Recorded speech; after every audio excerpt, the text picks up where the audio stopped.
Meanwhile, the Supreme Court blocking enforcement of the Biden-Harris administration's changes to Title IX, which would have broadened definitions to include gender identity.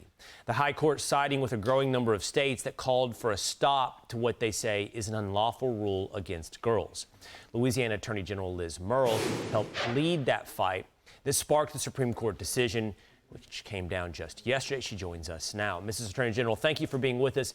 Let's first, if we might together, put this in context so that the audience understands what happened at the Supreme Court.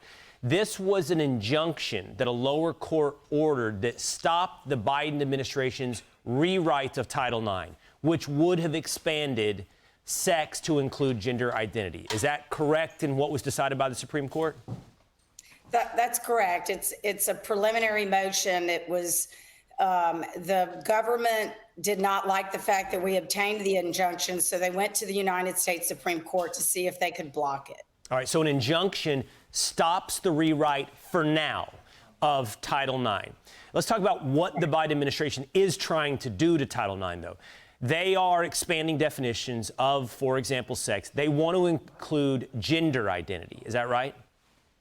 Right, and this is not the first time they've tried. This is, in fact, the third time they've tried. They've on two other occasions attempted to do the same thing, but they never had actually rewritten the Title IX rules. This is probably the largest effort to date to make this particular cultural and policy change. All right, so a lower court stops it with an injunction. The Supreme Court upholds the injunction, meaning that will not go into effect. This rewrite of Title IX won't go into effect for now, but there will be a big case about this.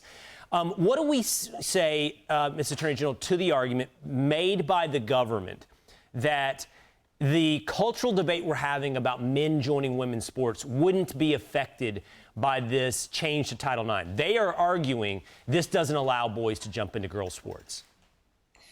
So I think that argument's just ridiculous.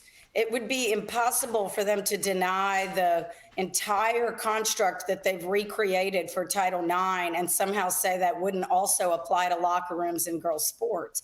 It absolutely does. In fact, the current draft of the rule does apply to bathrooms, to locker rooms, to classrooms, to everywhere. And so it's a broad application right now of the rule and rewrite of the rule. They didn't use the word athletics in it, but they couldn't really deny that it applies across the board. And they certainly couldn't come and carve athletics out without contradicting everything they just did. And really quickly before we go, would you just, and I'm sorry to have to ask you to do this quickly, but I think we take for granted sometimes, for the full scope of Title IX, we know it affects college athletics. Title IX governs how much of, what we deal with in civil society.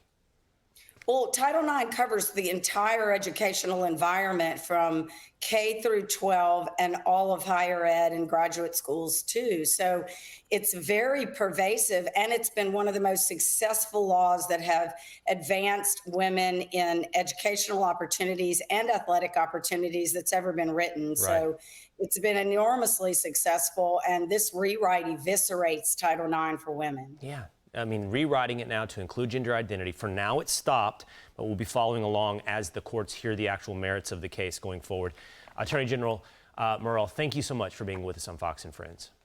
Thank you for having me. Right. I'm Steve Ducey. I'm Brian Kilmeade. And I'm Ainsley Earhart. And click here to subscribe to the Fox News YouTube page to catch our hottest interviews and most compelling analysis.